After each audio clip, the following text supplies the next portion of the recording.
Latin America, kidnappers trade lives for cash, and cash for weapons. Outlaws target the rich, exploit the innocent, until one volatile event tears the lid off a ring of terrorists, exposing their crimes, separated by years and by borders, and pitting them against the investigators of Interpol. Jurisdiction, the world. When crimes are committed, an international organization unites police officers to deliver justice. Interpol investigates.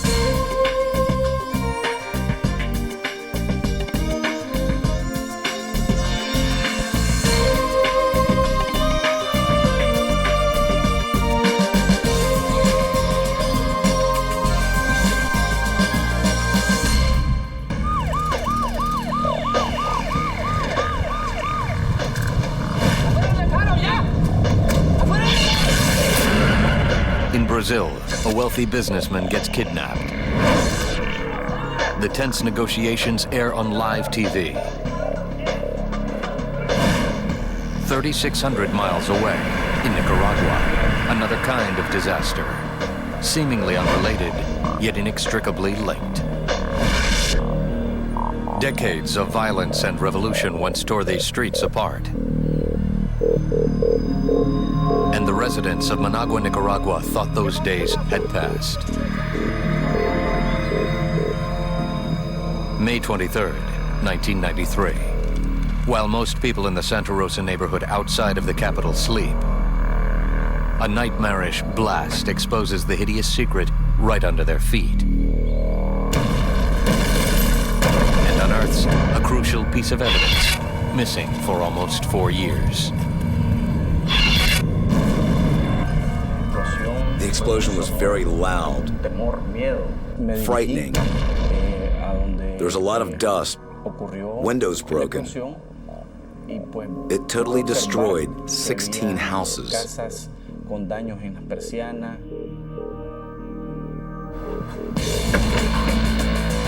The blast awakens Managua police officer Marlon Montano, who lives nearby. He's the first on the scene and gets right to work.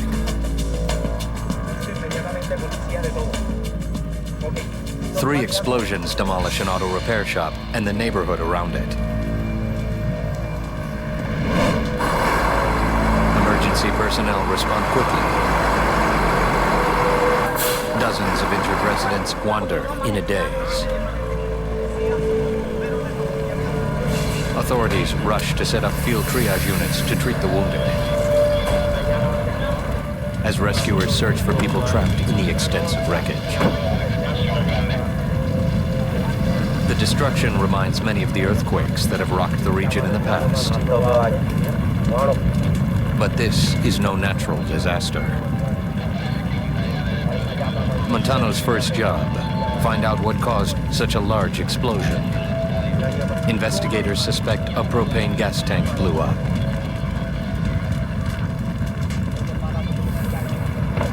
But some distinctive metal fragments strewn throughout the area suggest something more sinister. Authorities find remnants of a grenade launcher crushed into a front yard.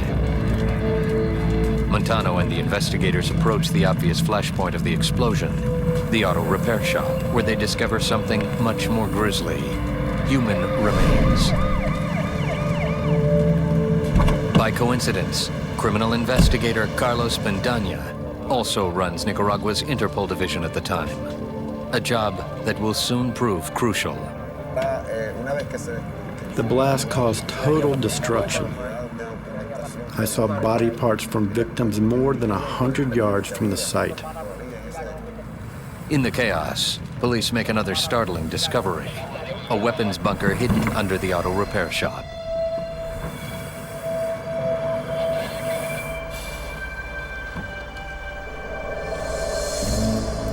As investigators sift through the debris, they uncover a steel-reinforced concrete stronghold, complete with metal doors. Tunnels branch out, leading to several more underground chambers, housing a massive arsenal of deadly weapons. I'm talking about AK-47s and missiles, bazookas. In the bunker, police find nearly 24 surface-to-air missiles, many with their serial numbers obliterated,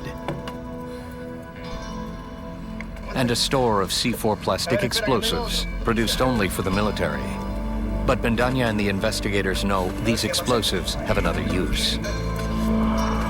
On the black market, they're a favorite item for terrorists. And that escalates the importance of this case right to the top. The discovery of the illegal weapons arsenal and its terrorist links alarm law-abiding Nicaraguans. After decades of upheaval under the Somoza dictatorship, followed by a revolution by the left-wing Sandinistas, Nicaragua still struggles for stability. The rebirth of democracy began in 1990, when Nicaraguans elected moderate Violeta Chamorro to the presidency. Yet trouble still plagues the country. Guerrilla bands remain armed and organized. Chamorro knows she needs help to dismantle them. After a 14-year absence, Nicaragua rejoins Interpol. The organization offers its investigative brains and muscle to the struggling nation. They didn't have the experience to handle all of this. The country had just gotten out of a military regime. Brazilian Federal Police Chief Romea Tuma is the vice president of Interpol in Latin America. The bunker proves terrorists are working to destabilize Latin America again. President Chamorro was trying to reinstall democracy. It was alarming that they found these kinds of weapons in their country. Then, as they continue sifting through the weapons bunker, they make an even more chilling discovery. Proof of a global terrorist conspiracy.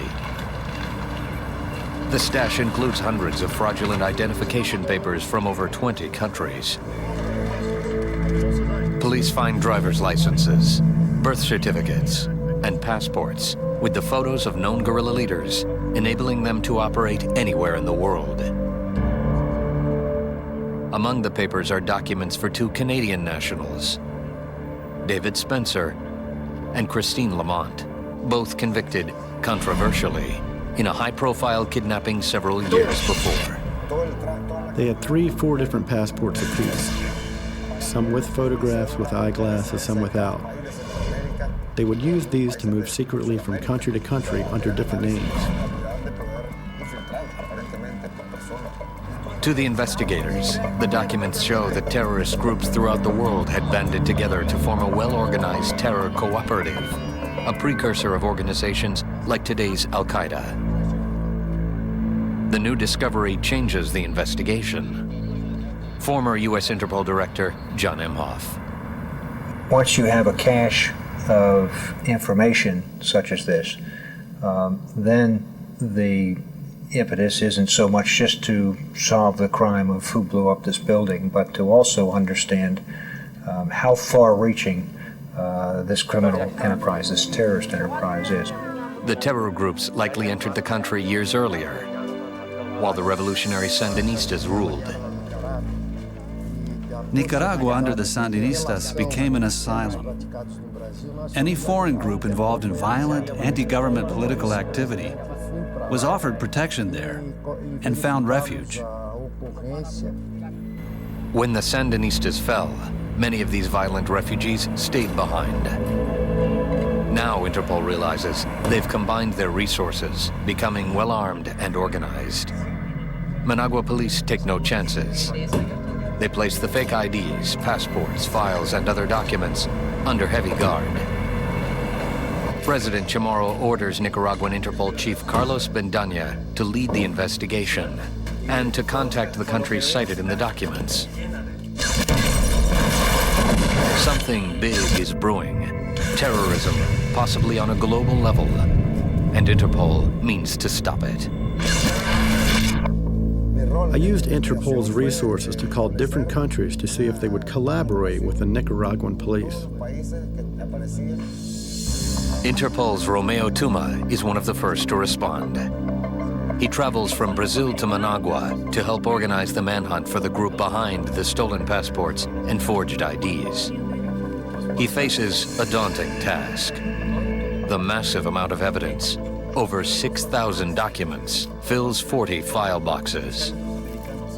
Meanwhile, Managua police work the local angle. They track down an address for the proprietor of the auto repair shop, Miguel Moreno. Apparently a typical small business owner who's harboring known terrorists. Investigators need to find out why. Police raid the suspect's home. But Moreno's gone. The respectable auto repair shop was a flawless cover for the terrorist groups to stash weapons and documents. But how much did the employees know about it? We found out that a night watchman at the shop had been injured in the explosion. And we went to the hospital to question him.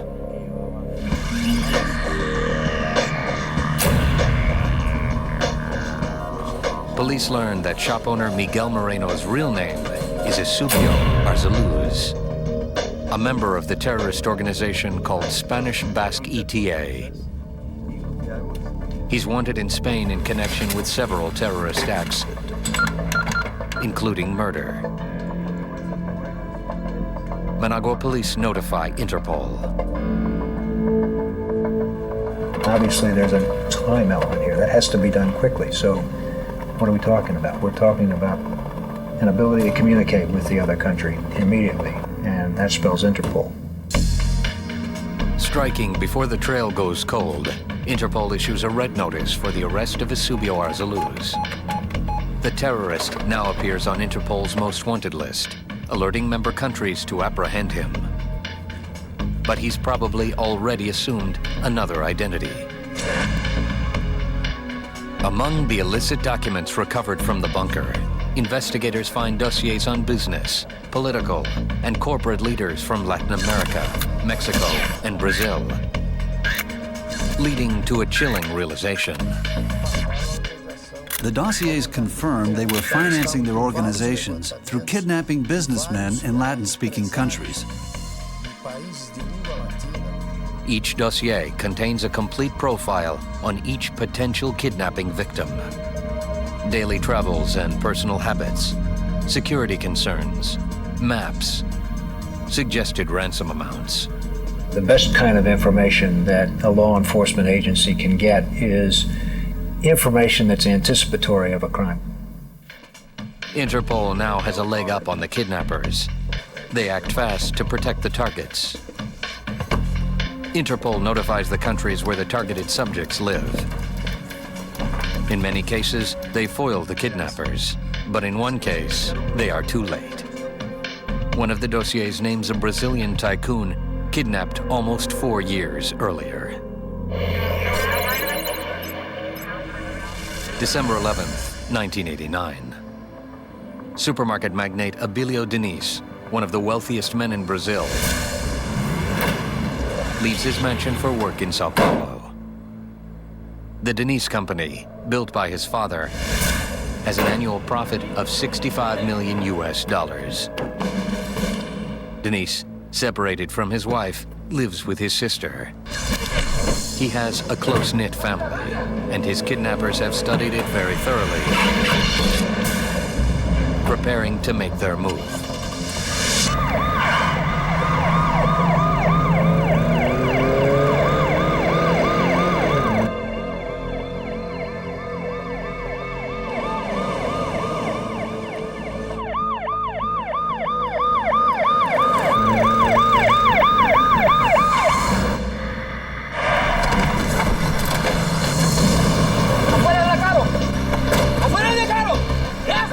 In less than a minute, the gunmen capture Aílio Denise and disappear, thinking they left behind no witnesses.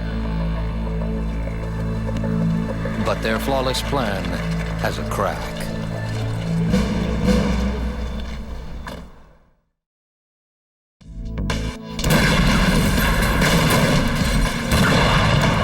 1993, an explosion in Nicaragua reveals a cache of weapons and plans for a string of kidnappings by an alliance of terrorist groups.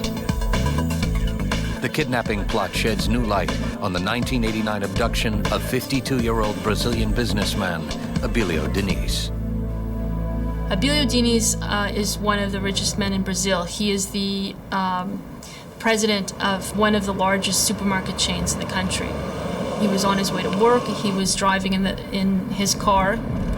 Isabel Vincent was the Latin American bureau chief for the Toronto Globe and Mail newspaper and lived in Brazil at that time. The kidnappers cut him off with a van, a fake ambulance that they had created, and they drove him off.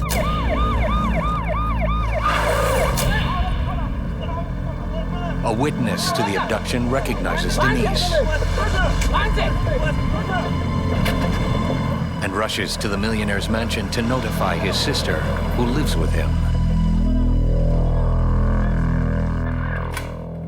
Hello. Okay?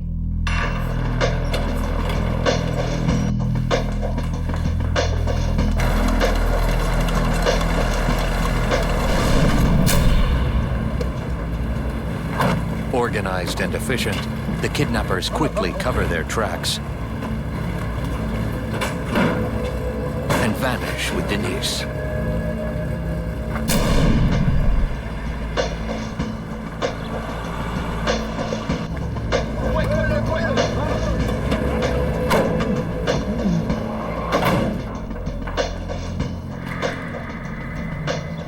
By the time the witness tells Denise's sister what he saw, it's too late. Terrified, she calls the police. Nelson Guimarães, the chief of Sao Paulo's anti-kidnapping division, takes the call. I always say that kidnapping is made of two halves, like a game. The first half belongs to the kidnappers. Our main goal is to preserve that victim's life.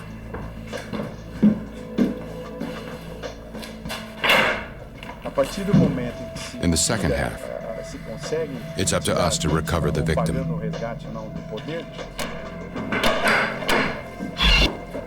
John M. Hoff, former head of Interpol in the United States. There's always this cat and mouse game that goes on between the criminals and the police officer.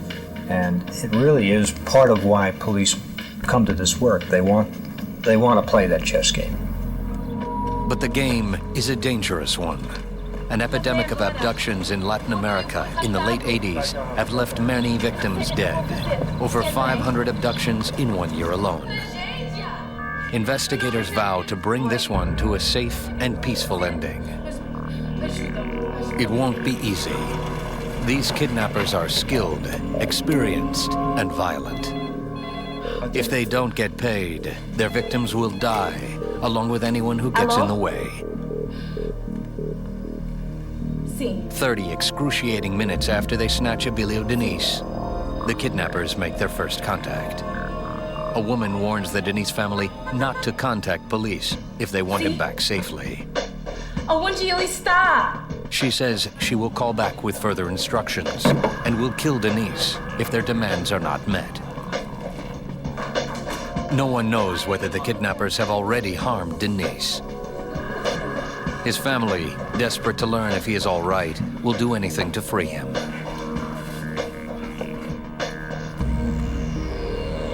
Within hours, police find the vehicle used in the kidnapping just a few miles from the Denise home. The kidnappers' attempt to disguise it as an ambulance only worked during the heist. When we found the ambulance, we started to examine it thoroughly. We practically took it apart.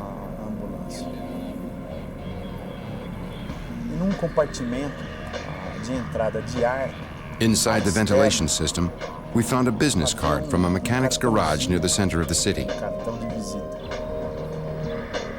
The police try to calm the Denise family and convince them to trust the experienced investigators rather than act on their own.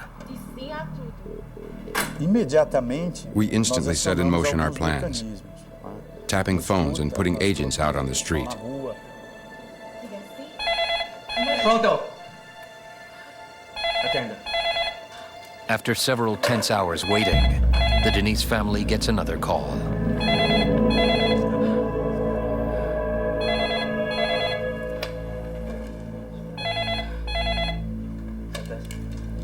Allo. This time, the kidnappers name their price for the safe return of Aílio Denise, $30 million. Darei o que queres. Following advice from the police, the family agrees but tells them it will take time to get the money. The kidnappers say they will call back later to arrange a drop. Você faz bem. Obrigada. Eu vou.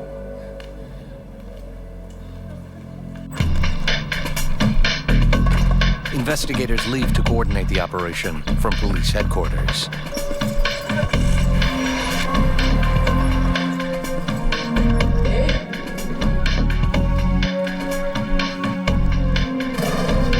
Meanwhile, at their hideout, the kidnappers blast music into Denise's cell to drown out conversation and disorient their captive. It's psychological terror.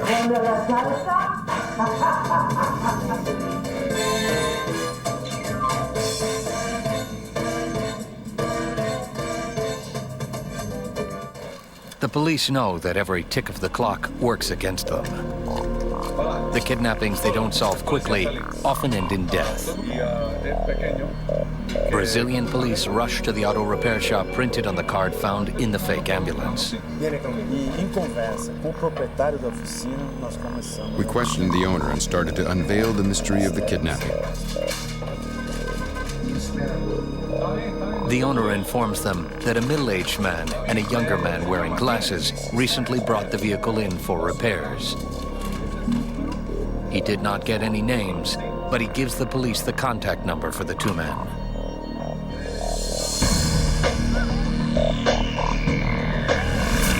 Investigators trace the phone number to an apartment in Sao Paulo.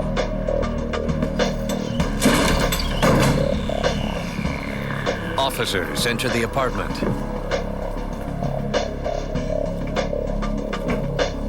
But find it empty. Technicians install microphones and transmitters, hoping to learn where Denise is being held.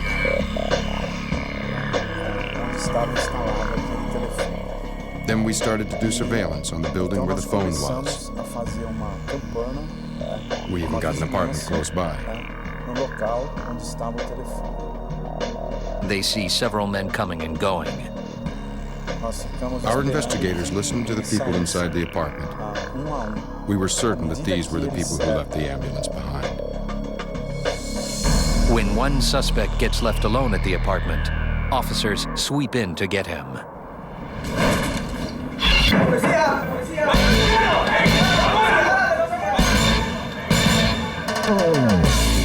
In the raid, police arrest Ulysses Acevedo, a known terrorist.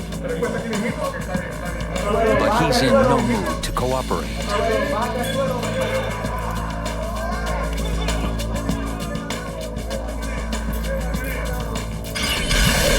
While the Denise family hopes and prays, Brazilian police know that time is running out.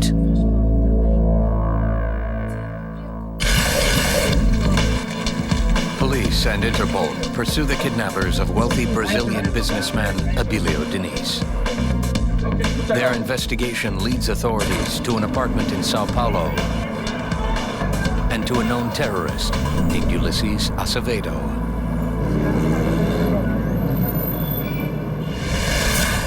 Investigators haul Acevedo in for interrogation.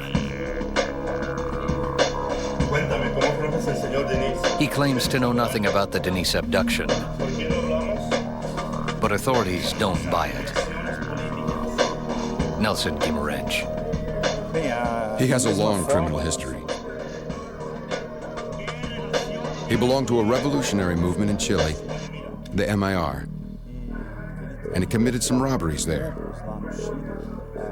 He had a knowledge of paramilitary strategy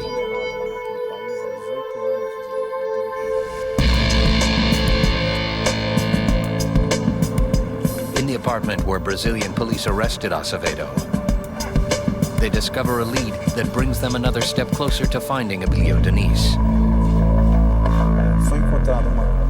We found a light bill for an apartment on Charles Darwin Street. It was another place they rented for their kidnapping activities.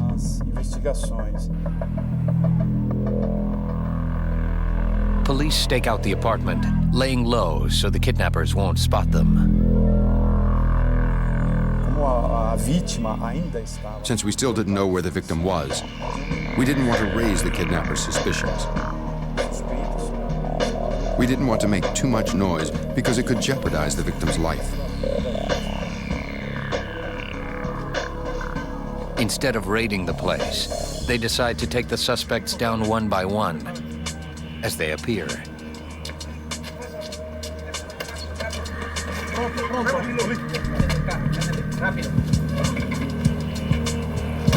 Very quietly, police apprehend 4 more suspects from the Rua Charles Darwin address. But still, no sign of Aílio Denise.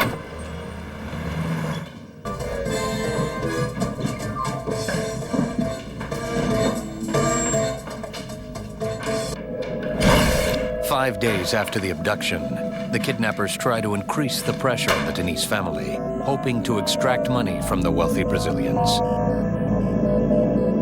The kidnappers force Aílio to write a note begging them to pay the ransom money now, or his captors will kill him.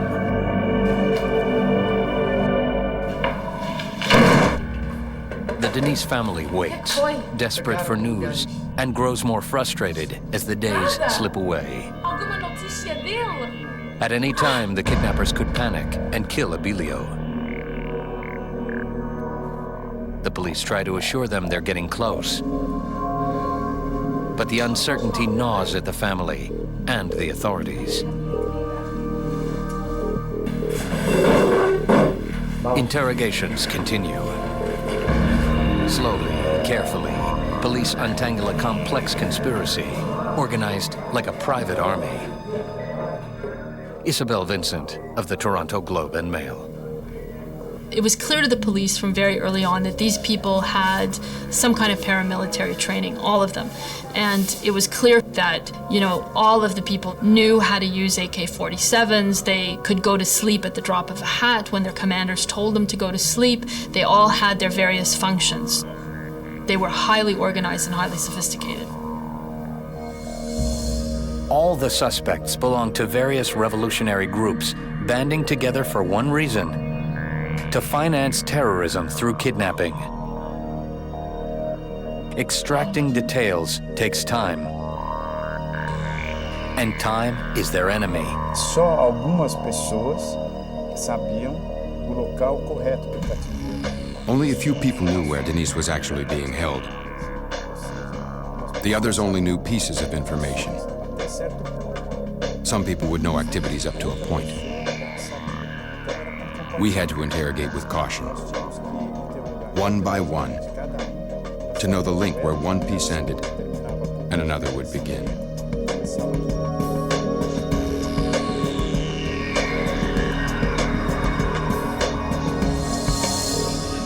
Five days into the abduction, a suspect finally cracks.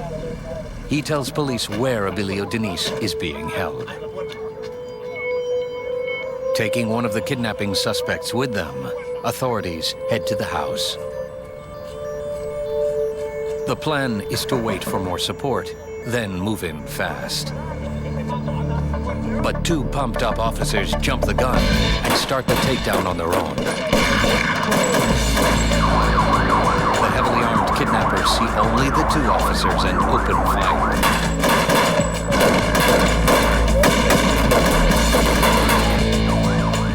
The police have lost the element of surprise.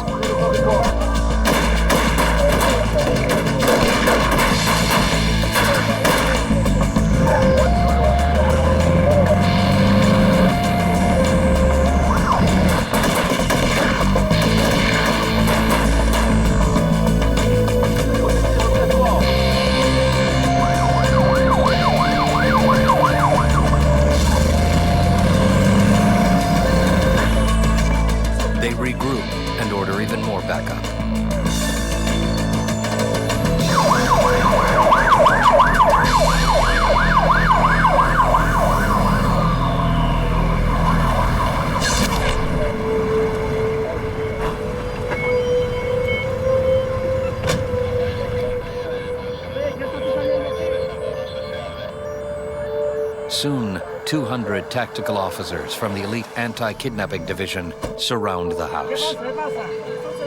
What should have been a surprise attack has become a tense standoff. The terrorists bring Aílio Denise to a window. He's still alive, but they threaten to kill him if they don't get what they want. The police hope to avoid bloodshed. They encourage the kidnappers to pass notes back and forth. But the negotiations don't go well. They demanded $30 million, an armored car, and an airplane to take them out of the country.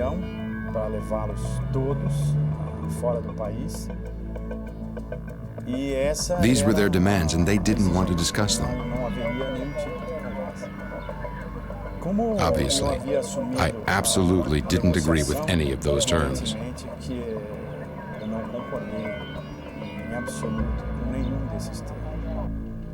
The Denise family begins to lose hope. They don't think the police can bring Aílio home alive. The stalemate continues into the night. The tactical units take risks to stay visible and show movement outside. The kidnappers want to stop negotiating, but the police refuse to let them rest. The plan is to wear them down. This was a very complicated situation, requiring lots of people from the police forces, the shock police, people from the military police who specialize in more violent conflicts. At any time, things could have gotten out of control.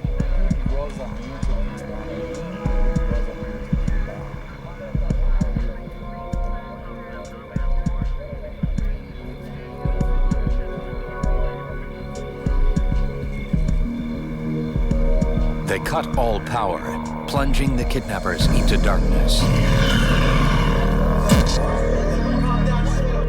It's a risk. No one can predict how the kidnappers will react. They might cave in and surrender, or they could panic and kill their hostage.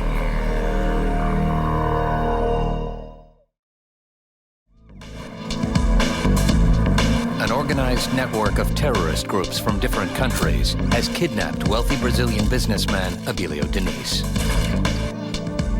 The Brazilian police capture several members and surround the kidnappers in a house in Sao Paulo. The first night of the standoff passes with no surrender. In the morning, the kidnappers ask police to inform the media, and the cameras show up soon after.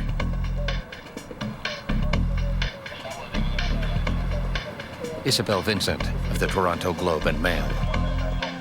The standoff was pretty tense. It lasted for hours with the kidnappers who were in the house threatening to kill Denise and threatening to kill themselves. On the same day, history is in the making in Brazil. The country holds its first democratic elections for president in over 30 years. But the Denise kidnapping overshadows the election. Sao Paulo Anti-Kidnapping Division Chief Nelson Guimarães.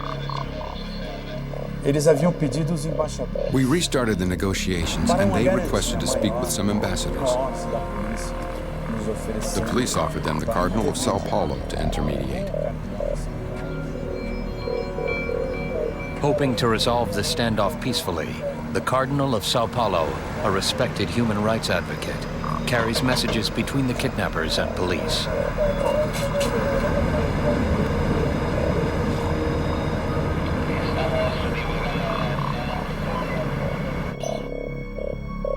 Aílio's family watches the drama unfold on live television. They're willing to do whatever the kidnappers ask.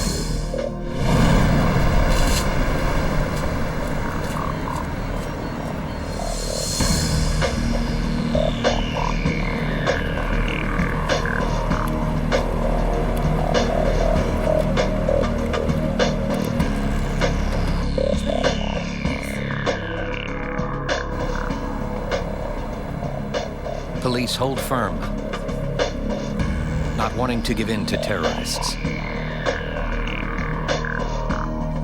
As the tension rises, no one outside knows the fate of Denise. His captors, frustrated and cornered, might end it their way.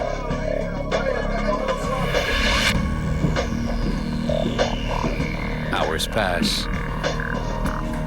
and still no word. It doesn't look good.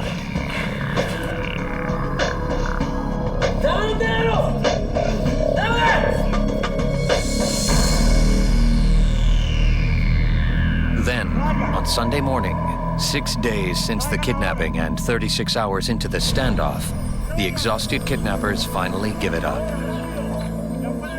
They announce they're coming out. 2 Canadians leave the house first. David Spencer, 26, and Christine Lamont, 30.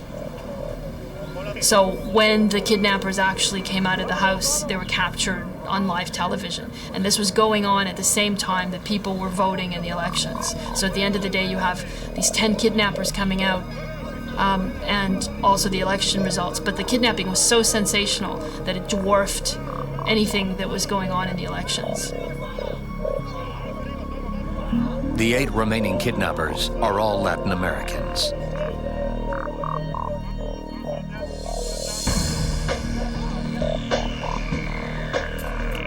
But still, no sign of Denise, alive or dead.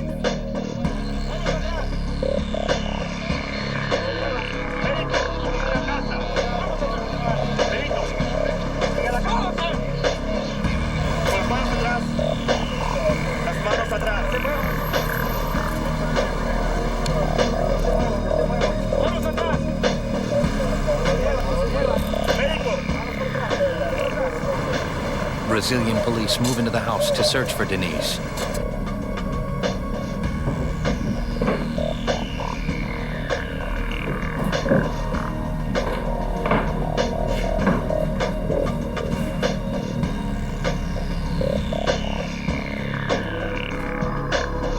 While the family and the country holds its breath.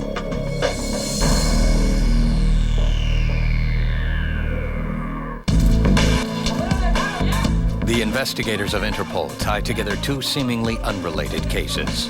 An explosion in Managua, Nicaragua in 1993 that exposes a weapons bunker used by terrorists. And the 1989 kidnapping of millionaire Aílio Denise by a group of those terrorists in Sao Paulo, Brazil. After a tense standoff on live TV, the kidnappers finally give themselves up. But the fate of the victim is agonizingly uncertain. Police move through the house carefully. In the basement, they find a crude holding cell.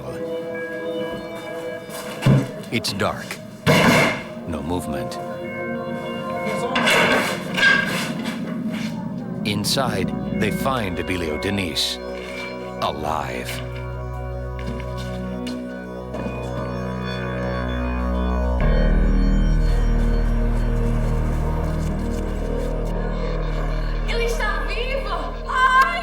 While millions watch on television, Aílio Denise walks free after 6 days in solitary confinement. Sao Paulo Anti-Kidnapping Division Chief Nelson Guimarães. The victim was confused, weak. He had no sense of day or night.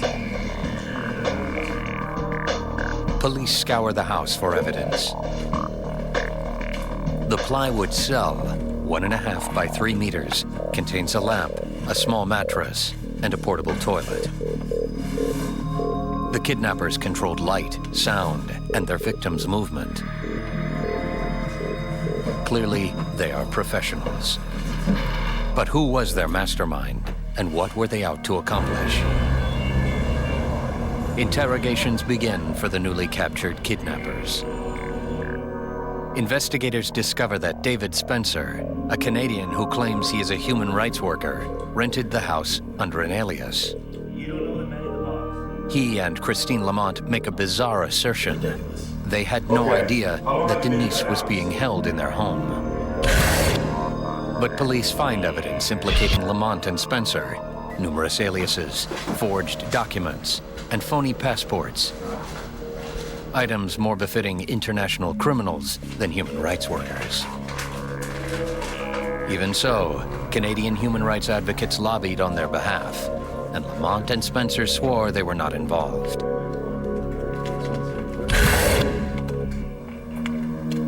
A participação dos canadenses no sequestro. The Canadians totally participated in this plot, from beginning to end.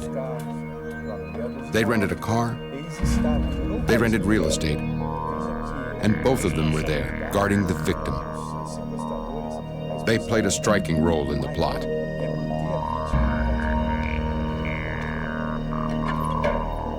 In 1990, ignoring international uproar, a Brazilian judge sentences the pair to 28 years in prison. Still, they maintain their innocence.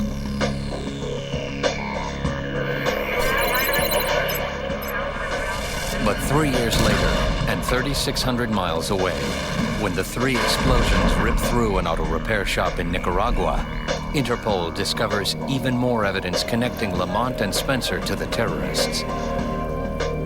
Journalist Isabel Vincent. What linked the bunker to the Denise kidnapping were a number of personal items from Christine Lamont and David Spencer. They were the link.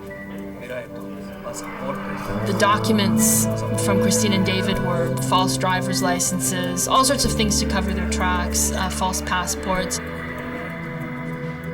Brazilian investigator Nelson Guimarães believes that the Nicaraguan weapons bunker connection provides irrefutable proof of Spencer's and Lamont's guilt. To the people who said that the kidnappers were human rights advocates, I would say that the reality is that these are cruel people who deprive other people of freedom. Interpol's Romeo Tuma. They were caught red-handed with the victim in the first place. In the second place, all the documents. Most of the fake documents, American passports belonging to the Canadians, fake signatures, were linked to that criminal organization. Now Interpol set its sights on breaking up that terrorist syndicate. With information gathered from the weapons bunker in Nicaragua, Interpol tracks down its members. The biggest revelation that came out of the bunker explosion was the fact that these groups, these terrorist groups from different countries, were in fact working together and pooling their resources, both financial and military and everything else. Interpol might have never uncovered the terror coalition if not for the careless mixing of C4 and detonators that ignited the catastrophic 1993 explosion. Police take 6 people into custody, including the night watchman of the auto repair shop in Nicaragua. In 1995, they're tried and convicted on charges ranging from property damage to document forgery. 2 others, including the auto repair shop owner Eusebio Arzaluz, who fled to Cuba, are tried in absentia. They too are convicted and remain listed as threats to national security. After serving 10 years in Brazil, Lamont and Spencer win themselves a transfer to a Canadian jail and, remarkably, are released 10 weeks later. On rare occasions, international law enforcement officers discover a way into the shadowy world of terrorist organizations. The Nicaraguan explosion offered detailed intelligence on how efficiently these groups operate. The intel ultimately saves lives and helps fight terror. We learned that there were a lot of people who were professionals, engineers, architects, who had come together in this group in order to build bunkers, study logistically how kidnappings could be carried out. There were a lot of strategy sessions going on, and certainly the documents found in Nicaragua illuminated a lot of that. With that crime ring dissolved, Interpol stands better prepared to fight any others that come along. Brazilian Federal Police Chief Romeo Tuma, now a senator, makes fighting terrorism a priority. This group provided the motivation for police to improve their methods to reduce the number of kidnappings. And after September 11th, terrorism became something that no international community accepts. So Interpol will be a permanent security force. Recent history has shown that no nation on Earth is safe from terrorism, and the fight against it continues worldwide.